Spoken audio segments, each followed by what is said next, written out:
देखा जाता है कि हम दबाव महसूस करने लगते हैं कि अगर हम असफल हुए तो क्या होगा।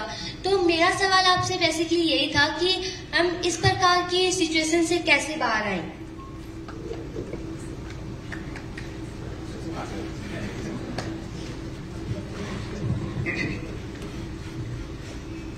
माँ बाप को अनावश्यक रूप से दबाव नहीं बनाना चाहिए, क्योंकि जो बच्चा है उसकी सीखने की, समझने की प्रवृत्ति कितनी है, उसकी कैपेसिटी कितनी है, और वो जो अभी ग्रो कर रहा है किस स्पीड से कर रहा है, उसका आकलन करके ही उसको सब्जेक्ट दिलाना चाहिए, और फिर उसका आकलन करके ही उससे अपेक्षा करना चाहिए। कई बार हम उसकी कैपेसिटी से ज्यादा अपेक्षा करते हैं तो उस पर प्रेशर बनता है और उसके मन में रहता है कि मेरे माँ बाप ये चाहते, मैं ये नहीं कर पा रहा हूं, नहीं कर पा रही हूं, तो उसके तनाव रहता है। कई बार माँ बाप ये भी दबाव बनाते हैं कि हम इतने पैसा खर्च करते हैं तुम्हारे ऊपर, इतने सुख सुविधाएं देते हैं, और तुमको तो बहुत बड़ा अफसर बनना है, प्रोफेसर बनना है, या साइंटिस्ट बनना है, डॉक्टर बनना है, या आईएएस ऑफिसर बनना है, इसलिए आपको इतना अंक लाना ही होगा। अब जरूरी नहीं कि अच्छा इंसान बनने के लिए बहुत ज्यादा नंबर लाने की आवश्यकता हो। अच्छा इंसान तो किसी भी क्षेत्र में बना जा सकता है। केवल एक टारगेट रखना कि मेरे बेटे को तो मुझे डॉक्टर बनाना है, इंजीनियर बनाना है, ठीक नहीं है। मैंने कई बार देखा है कि ऐसे लोग भी जिन्होंने सामान्य गरीब परिवार का, माँ बाप अनपढ़, कोई अपेक्षा नहीं, और सामान्य स्कूल में पढ़ के भी 8 सब्जेक्ट लेकर भी वो आईएएस अफसर बन गया है, लेकिन एक डॉक्टरी करके भी वो सफल डॉक्टर नहीं बन पाया है। इसलिए मेरी माँ बाप से भी अपेक्षा है,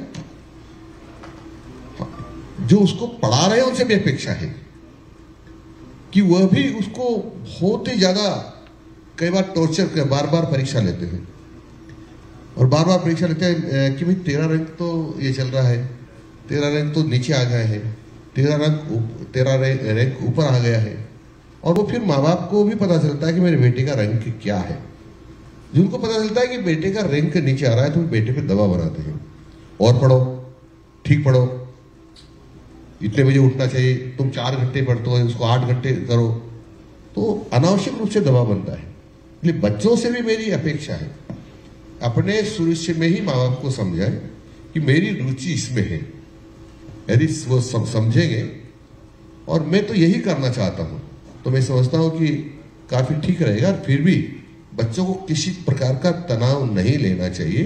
वो जिस स्पीड से पढ़ रहा है, जैसा पढ़ रहा है, पर मन से ये सोचे कि मैं ईमानदारी के साथ अपनी पढ़ाई कर रहा हूं। ऐसा नहीं कि माँ बाप तो उससे पैसा ला रहे हैं, हम खर्च कर रहे हैं, और पढ़ाई के नाम पर इधर उधर उस पैसे का दुरुपयोग कर रहे हैं, गलत संगत में जा रहे हैं। कई बार तनाव इसलिए भी बढ़ जाता है हमारा कि हमारी संगत ठीक नहीं है। तो हमको संगत को भी अच्छे बच्चों के साथ रहे, संस्कारित बच्चों के साथ रहे, तो मैं समझता हूं अच्छा होगा। अनावश्यक बड़ों से प्रतिस्पर्धा करना कि मुझे तो वही होना होगा, ऐसा नहीं है। हमारी प्रतिस्पर्धा हमारे समान लोगों से भी हो सकती है, तो धीरे धीरे धीरे हम स्लोली आगे बढ़ सकते हैं। एकदम ज्यादा हिरण की तरह कूदना नहीं चाहिए, ऐसा मेरा मानना है। बहुत बहुत धन्यवाद सर।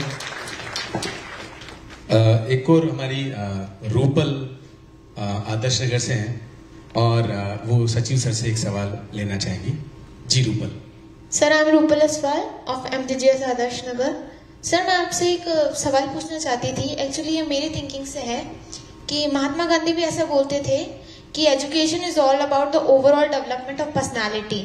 अगर हमारे स्कूलों में लाइफ स्किल को एक ऐसा सब्जेक्ट बना दिया जाए which is mandatory in class 11th and 12th, there should be a proper dedicated teacher who will teach us these skills practically.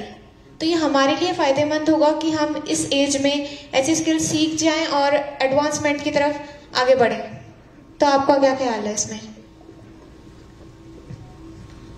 आप जो कह रहे हैं कि लाइफ स्किल होने चाहिए और एक तरह से फॉर्मलाइज, मतलब कि औपचारिक रूप से सब्जेक्ट के रूप में 11th 12th में इंट्रोड्यूस हो जाए प्रैक्टिकली, और अपने प्रैक्टिकल तरीके से टीचर्स पढ़ाएं, और एक तरह से लाइफ स्किल पढ़ाना उसी तरह से होना चाहिए जैसे अन्य सब्जेक्ट पढ़ाना, तो बच्चे जो है वो बेहतर एजुकेशन में रिजल्ट करेंगे। सर किसी किसी को अवेयरनेस नहीं है इसके बारे में, सब सोचते हैं कि एजुकेशन शुड बी डन, उसके साथ अगर ये जुड़ जाए तो, और किसी को अवेयरनेस भी नहीं है जैसे ग्रामीण इलाकों में, तो वो भी जब स्कूलों में देखा जाएगा एक मैंडेटरी सब्जेक्ट तो वो पढ़ सकेगा, और कहीं ना कहीं उसको समझ में आएगा बाद में जाकर कि ये बहुत इंपॉर्टेंट था।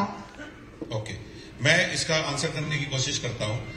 देखिए, मैं ये मानता हूं कि जो लाइफ स्किल हम एक सब्जेक्ट के रूप में हम मान रहे हैं ना कि एक सब्जेक्ट होना चाहिए, इसे इंट्रोड्यूस होना चाहिए। जब माननीय मंत्री महोदय या मैं या हम में से कोई भी सीनियर व्यक्ति स्कूल में था, तो मुझे नहीं लगता कि हमें कोई लाइफ स्किल के नाम से अलग सब्जेक्ट पढ़ने को मिला। लेकिन शायद पहले की एजुकेशन में और आज की एजुकेशन में एक फर्क ये आ गया है कि हम बहुत ज्यादा कमरे के अंदर बंद हो गए हैं, और हम थोड़े से उतने कमरों में बंद नहीं थे, और हम जो चीजें प्रोसेस देख के समझ रहे थे, बाहर जाके समझ रहे थे, उतनी अपॉर्चुनिटी नहीं रही क्योंकि आप लोगों को टेक्नोलॉजी में घुसा दिया।